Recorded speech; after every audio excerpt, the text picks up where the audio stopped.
Hi hello friends, എല്ലാ കൂട്ടുകാർക്കും advocate Anjali സീരിയലിലെ നാളത്തെ നല്ലൊരു പ്രൊമോ റിവ്യൂയിലേക്ക് തന്നെ സ്വാഗതം കേട്ടോ. ചാനൽ ആദ്യമായിട്ടാണ് കാണുന്നുണ്ടെങ്കിൽ ഒന്ന് സബ്സ്ക്രൈബ് ചെയ്ത് ലൈക്ക് ചെയ്ത് സപ്പോർട്ട് ചെയ്യാൻ വേണ്ടി മറക്കല്ലേ. അങ്ങനെ അർജുനെ കുത്താൻ വേണ്ടി കൈ ഓങ്ങുന്ന കാവ്യനെ കാണിച്ചിട്ടാണ് ഇന്നത്തെ എപ്പിസോഡ് തീർന്നിട്ടുണ്ടായിരുന്നത്.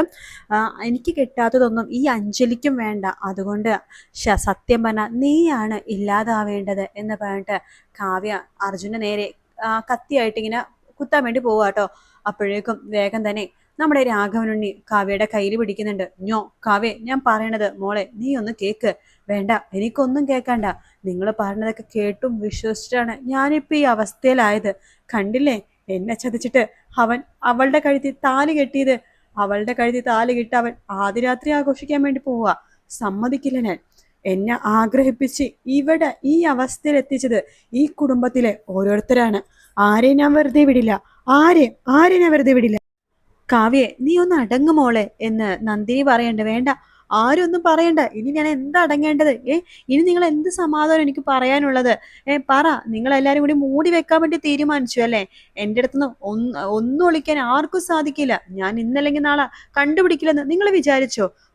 എന്തായാലും ഇവരെ സമാധാനത്തോടെ ജീവിക്കാൻ വേണ്ടി ഈ കാവ്യ ജീവനോടുള്ളപ്പോ സമ്മതിക്കില്ല. നോക്കിക്കോ നിങ്ങൾ എന്നൊക്കെ പറഞ്ഞുകൊണ്ടിരിക്കെ തന്നെ അവിടേക്ക് കുറിപ്പ് വരും കേട്ടോ. മോളെ കാവ്യെ എന്ന് പറഞ്ഞു വരുമ്പോഴേക്ക് പെട്ടെന്ന് കാവ്യ അത്രയും നേരം കാണിച്ചുകൊണ്ടിരുന്ന ദേഷ്യമൊക്കെ പെട്ടെന്ന് പൊട്ടിക്കരഞ്ഞ് നമ്മുടെ കുറിപ്പിനെ കെട്ടിപ്പിടിച്ച് കരണം. അച്ഛാ, കണ്ടില്ലേ അച്ഛാ, എന്നിവൻ ചതിച്ചു അച്ഛാ. ഞാനിവനെ ഒരുപാട് സ്നേഹിച്ചതല്ലേ അച്ഛാ. അത് ഇവിടെ എല്ലാവർക്കും അറിയാവുന്നതല്ലേ, അച്ഛനും അറിയാവുന്നതല്ലേ. എന്നിട്ട് ഇവനെ മാത്രം മനസ്സിലായില്ല അച്ഛാ. ഇവനോടുള്ള സ്നേഹം കൊണ്ടിട്ടാണ് ഞാൻ ഇവനെ വഴക്ക് പറയും അടിക്കുകയും ഒക്കെ ചെയ്തുകൊണ്ടിരുന്നത്. ഇവനോടുള്ള സ്നേഹം കൊണ്ടിട്ടല്ലേ അച്ഛാ. എന്നിട്ട് നമ്മുടെയൊക്കെ ആജന്മ ശത്രുവായിട്ടുള്ള അതേ ഈ അഞ്ജലിനെ ഇവൻ വിവാഹം കഴിച്ചത്. ഞാനിത് എങ്ങനെ സഹിക്കുക വെച്ചാൽ എല്ലാരും കൂടെ എന്നെ ചതിച്ചു പറ്റിച്ചു എന്നൊക്കെ പറഞ്ഞ കാര്യം. മോളെ, നീ വിഷമിക്കണ്ട. നോക്ക്, അച്ഛനല്ലേ പറഞ്ഞത്, നീ വിഷമിക്കണ്ട, നീ വാ എന്ന് പറഞ്ഞിട്ട് നമ്മുടെ കാവേനെ കാറിൽ കൊണ്ട് ഇരുത്താണ് കുറുപ്പ്. ശേഷം കുറുപ്പ് ശംഖുചക്രത്തിലേക്ക് വീണ്ടും വരുന്നുണ്ട്. എടോ രാഘവ, കണ്ടില്ലേടോ എൻ്റെ മോളുടെ വിഷമം. സത്യം പറഞ്ഞാൽ എൻ്റെ ഈ മോളുടെ അവസ്ഥ പ്രധാന കാരണം താൻ ഒറ്റൊരുത്തനാണ്. എപ്പോഴൊക്കെ അർജുന്റെ മനസ്സിൽ വേറൊരു പെണ്ണുണ്ടെന്ന് പറഞ്ഞു തുടങ്ങിയോ അപ്പോഴൊക്കെ ഇല്ല കാവ്യക്കുള്ളതാണ് അർജുൻ എന്ന് പറഞ്ഞ് അവളുടെ മനസ്സിൽ ആ ഒരു രീതിയിലാക്കിയിട്ട് ഇപ്പൊ അവളുടെ മനസ്സിന്റെ താളം പോലും തെറ്റി. എനിക്കിപ്പോ എൻ്റെ മോളെ നഷ്ടപ്പെടും എന്നുള്ള പേടിയാണ്. അവളുടെ അവസ്ഥ കണ്ടില്ലേ? അവളുടെ അവസ്ഥക്ക് കാരണം ഈ കുടുംബത്തിലെ ഓരോരുത്തരാണ്. മതിയായില്ലട നിനക്ക് തൃപ്തിയായില്ലട. എൻ്റെ മോളുടെ ജീവൻ തകർത്തിട്ട് നിനക്കിപ്പോ സമാധാനായില്ലേ? നീ ജീവിച്ചോ, സന്തോഷമായിട്ട് ജീവിച്ചോ. ഇനി നിങ്ങൾക്ക് ആർക്കും ഒരു ഭാരമായിട്ട് എൻ്റെ മോള് വരാതെ നോക്കാൻ എനിക്കറിയാം. ഇനി കുടുംബമായിട്ട് എനിക്കൊരു ബന്ധവും ഇല്ല എന്ന് പറഞ്ഞിട്ട് കുറുപ്പ് അവിടെ നിന്ന് പോവാണ്. കാവ്യനെയും കൂട്ടിക്കൊണ്ട് നേരെ വീട്ടിലേക്ക് എത്തുന്നുണ്ട്. കാവ്യ ആകെ തകർന്നിരിക്കുകയാണ്. സേതു, മോളെ, പൊന്നു മോളെ, നിനക്ക് അമ്മയില്ലേടി, അച്ഛനില്ലേ? നീ എന്തിനാ മോളെ വിഷമിക്കണത് എന്ന് പറഞ്ഞിട്ട് സേതു കെട്ടിപ്പിടിച്ച് നമ്മുടെ കാവ്യനെ കിടത്തി ഉറക്കാൻ വേണ്ടി കൊണ്ടുപോകാട്ടോ. ഇതെല്ലാം കണ്ടുകൊണ്ട് കാർത്തിക് അവിടെയുണ്ട്. കാർത്തിക് ചോദിക്കണ്ട്, അച്ഛൻ കാവ്യനെ വിളിച്ചുകൊണ്ടപ്പോ ആ വീട്ടില് ആരും ഉണ്ടായിരുന്നില്ലേ അച്ഛാ? അവരുടെ മോക്കം അടിച്ച് പൊട്ടിക്കാൻ പാടില്ലേ? ഞാൻ ഇനി ചെയ്തിട്ട് എന്താടാ കാര്യം? അവന്റെ കല്യാണം കഴിഞ്ഞില്ലേ? ഇനി എന്റെ മോൾക്ക് അവനെ കിട്ടുമെന്ന് നിനക്ക് തോന്നണുണ്ടോ? പിന്നെ ഒരു അർജുൻ, അവൻ മാത്രമുള്ളല്ലോ ഈ ലോകത്ത്. അച്ഛന്റെ സ്ഥാനത്ത് ഞാനായിരുന്നു ഇപ്പൊ അവിടെ പോയിരുന്നെങ്കിൽ ഒരുത്തിനെ ഞാനിന്ന് സമാധാനത്തോടെ അന്ന് അവിടെ കിടത്തി ഉറക്കാൻ വേണ്ടി സമ്മതിക്കില്ലായിരുന്നു.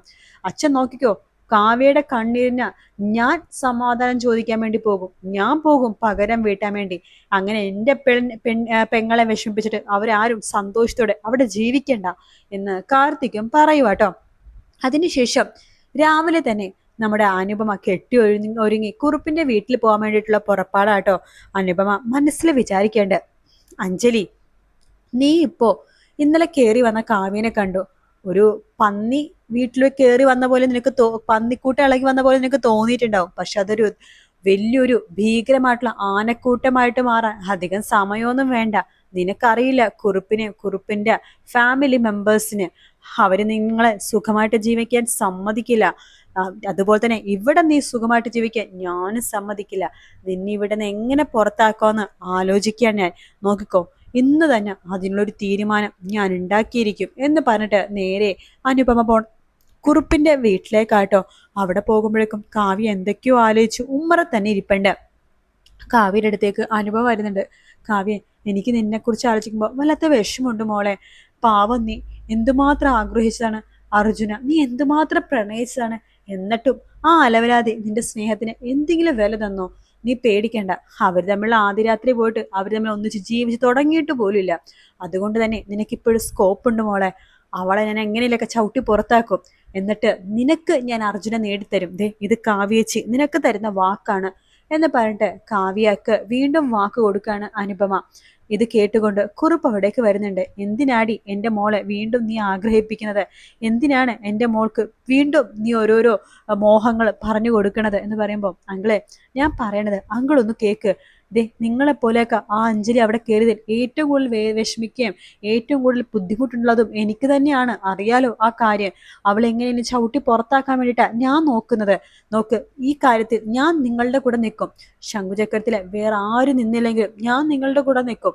അഞ്ജലിനെ ചവിട്ടി പുറത്താക്കാൻ പറ്റില്ലെങ്കിൽ അവളെ കൊന്നിട്ടാണെങ്കിലും അവിടെ നിന്ന് പുറത്താക്കിയേ പറ്റൂ. അതിന് നിനക്ക് സാധിക്കോ?